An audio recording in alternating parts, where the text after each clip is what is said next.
Hello and welcome back. This is going to be how to alchemize and release karmic energy part 2. And as I was saying in the last video, if your DM or DF has aligned with, they generally consider a soulmate, somebody that you could be happy with and it's fairly healthy and they're loving and they love each other and things are okay. But it's not, I don't know, like they say once you meet your twin flame, it's just not the same. And oftentimes that can be the lesson in it, is to appreciate the contrast that others bring to you, because a lot of us get this image in our heads that we want life to be so easy that we never have any contrast, and then we don't grow.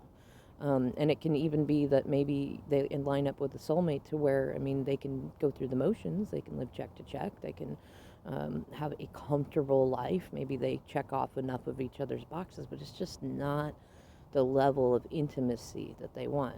You have to be careful though, because we can also confuse intensity with love, and that can be confused in the twin flame journey too, because when we're codependent or have really strong attachment traumas, we can confuse extremeness with love. Like if somebody's not fighting for us to the extreme, we don't feel like they love us. If somebody's not trying to control us, then they don't love us. Or likewise, if they're not like at our doorstep blasting a boombox of 80s music and telling us they're sorry, they don't love us. But those things are not true.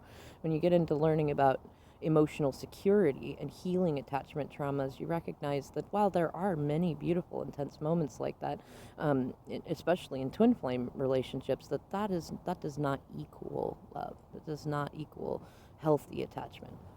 But it could also be simply that, your twin was dealing with fears of abandonment, and maybe they just needed someone to be there in the moment, and that's what they attracted, and was somebody who also needed that, just kind of to get out on their own and do things like that.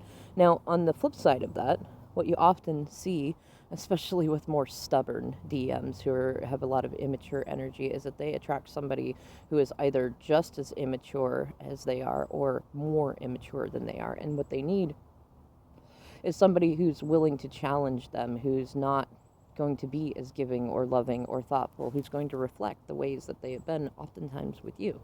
And the hard part is that if you have the first kind of karmic, then you feel like then your challenge is self-worth. Like, why weren't you chosen? Why are they happy with this? And things like that. But here's a tip too, though. If your twin is acting like they're happy, a person with healthy emotional responses in a healthy relationship, karmic or not, has a full range of feelings. They're still going to have feelings about you. They're still going to miss you and want to talk to you. They're still going to need to process things. They're still, they're going to have a colorful rainbow of emotions. Whereas if your twin is only displaying one emotion, they're always happy or they're always upset, or they always say it's always good. Well, no relationship, even with a really comfortable soulmate, is always perfect. So there's your trick there. But when it comes to karmics that are on the range